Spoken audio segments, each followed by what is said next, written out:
Bismillahirrahmanirrahim. Sekali lagi, satu lagi perkara yang kita nak tunjukkan, penggunaan baja Imoplas kepada pokok sawit. Ini adalah buah hasil daripada pembajaan 1 tahun yang lalu. Lebih kurang 3-4 kali pembajaan. Kita nampak ni buah dia. Tetapi di sini setahun yang lalu tidak ada buah. Kita perhatikan dengan jelas.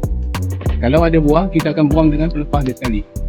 Jadi di sini nampak kira-kira 1,5 setahun tidak mengeluarkan buah setelah menggunakan baja, dan nampak dengan jelas buahnya. Boleh lihat keliling, kita tengok di sini, dan buah semua di bahagian atas, di bahagian bawah tidak berbuah.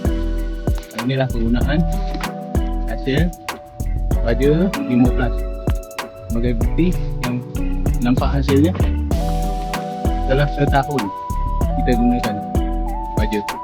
Tahun yang dulu ada tapi tak banyak.